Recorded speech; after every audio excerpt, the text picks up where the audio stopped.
अस्सलाम वालेकुम वरहमतुल्लाहि वबरकातुहू। दोस्तों तव्हां सभिनी दोस्तनि खे ख़बर आहे त राति खां जेको सोशल मीडिया ते इशू हले पियो ऐं बाहि भरी पई आहे फेसबुक ते, अगर सही नमूने ॾिठो वञे त इहो को एॾो वॾो इशू कोन्हे। न इन में को अगवा थियो आहे, न इन में कंहिंजो को क़त्ल थियो आहे, न को एॾो वॾो मसइलो आहे। उन जे बावजूद बि सोशल मीडिया ते इन खे वॾो इशू बणाए पेश कयो पियो वञे त घोड़ा अक़लियत बिरादरी सां वॾो ज़ुल्म थी वियो।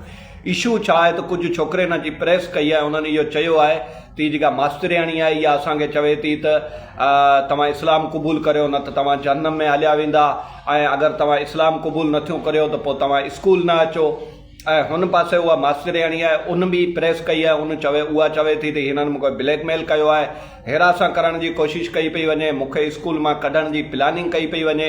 ऐं जेका मालूमात असां वटि आहे उन जे मुताबिक़ आसपास जेका सोसाइटी आहे उन जे अंदरि अक़लियत बिरादरी जेका आहे उहा घणाई जे अंदरि आहे। इन जे करे उहे नथा चाहिनि जो मास्तरियाणी मुसलमान मास्तरियाणी इन स्कूल जे अंदरि हुजे। हिकिड़ो त मास्तरियाणी आहे, गॾोगॾु हाफ़िज़ क़ुरान बि आहे, दीनदार बि आहे, इन जे करे उहा हज़म नथी थिए।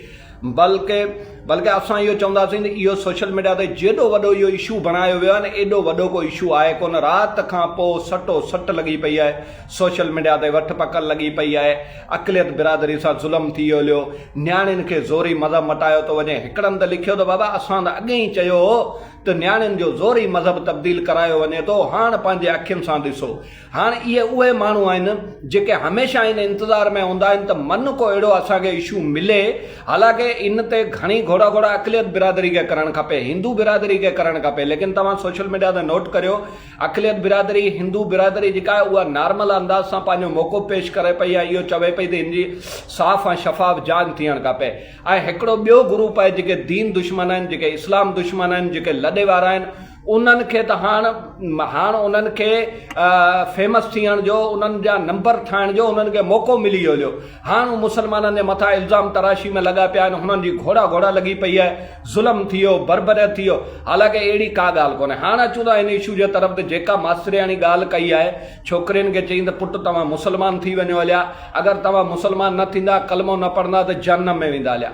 मुंहिंजे हिसाब सां इन में मास्तरियाणी का बि ग़लति ॻाल्हि कोन्हे कई, कुझु बि ग़लति ॻाल्हि कोन्हे कई। बल्कि आउं बि तमामु जेके असांजा हिंदू दोस्त आहिनि उन्हनि खे बि इहो ई चवंदुसि बाबा कलमो पढ़ी वठो, नबी सल्लल्लाहु अलैहि वसल्लम ते ईमान आणियो, अगरि बग़ैर कलमे जे तव्हां मरी हलिया त तव्हांजो ठिकाणो जहन्नम आहे। इहा दावत आउं बि ॾियां पियो। ऐं जेका मास्तरियाणी आहे उनखे दीन जी दावत ॾियण ते आउं सलाम पेश कयां थो। जेको अॻियों टॉपिक आहे उहो चवनि त छोकिरियूं चवनि थियूं त हिन चयो त मुसलमान थी वियो न त स्कूल न अचो। अगरि इहा मास्तरियाणी, पहिरीं ॻाल्हि आहे, अगरि मास्तरियाणी हाफ़िज़ क़ुरान आहे, दीनदार आहे, त उहा अहिड़ी ग़लति ॻाल्हि कॾहिं कोन कंदी त तव्हां हरू भरू मुसलमान थी वियो या मुंहिंजे स्कूल में ई न अचो। इहा ॻाल्हि कॾहिं नथी थी सघे। ऐं अगरि इहा मास्तरियाणी ॻाल्हि कई आहे त पोइ असां इन ॻाल्हि जी मुखालिफ़त बि कयूं था, मज़म्मत बि कयूं था, छो त दीन इस्लाम जे अंदरि ज़बरदस्ती कोन्हे। तबलीग जो हर मुसलमान खे हुकम आहे। अगरि मास्तरियाणी उन्हनि खे दीन जी दावत ॾिनी आहे त इन में उहो ग़लति कोन्हे, बिल्कुलु 100% सही कयो त छो त हुनखे फ़िक्र आहे त किथे ई छोकिरियूं बग़ैर कलमे जे मरी वियूं हलियूं त जहन्नम में वेंदियूं हलियूं। इहो उन छोकिरियुनि जो असल फ़िक्र रखियो आहे, असल फ़िक्र रखियो आहे। नबी सल्लल्लाहु अलैहि वसल्लम बि बीठो न, यहूदी जो जनाज़ो वियो पिए, नबी साईं जे अखियुनि मां लुड़क अची विया। सहाबा इकराम चयो या रसूल अल्लाह, ही त तुंहिंजो उम्मती बि कोन्हे, मुसलमान बि कोन्हे। नबी साईं फरमायो मुंहिंजो उम्मती कोन्हे, मूं ते कलमो कोन्हे पढ़ियो, मुसलमान बि कोन्हे, यहूदी आहे, लेकिन मुंहिंजो उम्मती आहे। अॼु बग़ैर कलमे जे मरी हलियो, जहन्नम में वञे पियो, मूंखे इन ॻाल्हि जो ॾुख आहे। सो असां मुसलमाननि ते तबलीग करणु फ़र्ज़ु आहे, लेकिन असां कंहिं ते ज़ोर ज़बरदस्ती कोन था करे सघूं। जेका मास्तरियाणी दावत ॾिनी आहे उन में आउं मास्तरियाणी खे सलाम पेश कयां थो, अदी खे सलाम पेश कयां थो, जेका हुन दीन जी दावत ॾिनी। अगरि हुन गॾु इहो चयो आहे त दीन क़बूल करियो, इस्लाम क़बूल करियो, न त स्कूल ई न अचो, त पोइ इन जी आउं मज़म्मत कयां थो त इहो ग़लति आहे। दीन इस्लाम जे अंदरि का बि ज़बरदस्ती कोन्हे। हाणे काफ़ी सारा माण्हू आहिनि बाबा स्कूलनि जे अंदरि वरी दीन जी तबलीग पई हले। स्कूलनि जे अंदरि छाजी दीन जी तबलीग?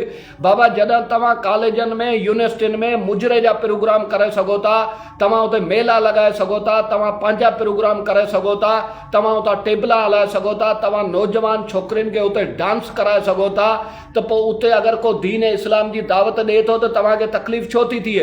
तव्हां पंहिंजा प्रोग्राम करियो था, तव्हांखे अॼु अॼु ताईं कंहिं रोकियो आहे त तव्हां नौजवान नियाणियुनि खे यूनिवर्सिटियुनि में डांस न करायो, तव्हां उन्हनि खां टेबला पेश न करायो, या तव्हां जेके प्रोग्राम कंदा आहियो उहे न कयो? कॾहिं कंहिं तव्हांखे मुस्लमान चयो आहे? तव्हांजी मर्ज़ी आहे, तव्हां कयो पिया, असां तव्हांखे इनकार कोन्हे कयो। अगरि तव्हां इहो सभु कुझु करे सघो था त पोइ अगरि का टीचर, का मास्तरियाणी दीन इस्लाम जी दावत ॾिए थी, लेक्चर में अगरि चए थी, त पोइ इन में ग़लति छा आहे? मुंहिंजो तव्हां खां सुवालु आहे। माना तव्हां प्रोग्राम करे सघो था, तव्हां मेला बि लॻाए सघो था, तव्हां वॾा वॾा फेस्टिवल बि कराए सघो था कॉलेज यूनिवर्सिटियुनि जे अंदरि। बाक़ी अगरि का मास्तरियाणी दीन जी दावत ॾिए थी त तव्हांखे माना पुछ में तीली अचो वञे थी, हली छो?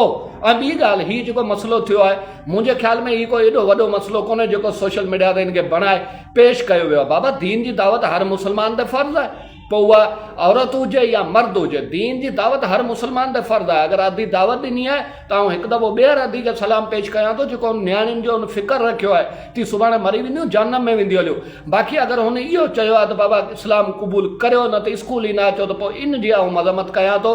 दीन इस्लाम जे अंदरि ज़बरदस्ती कोन्हे। बाक़ी मुंहिंजे ख़्याल में अहिड़ी को वॾी ॻाल्हि कोन्हे, अहिड़ो को वॾो इशू कोन्हे जेतिरो बणाए सोशल मीडिया ते पेश कयो वियो आहे दीन दुश्मननि जे तरफ़ां।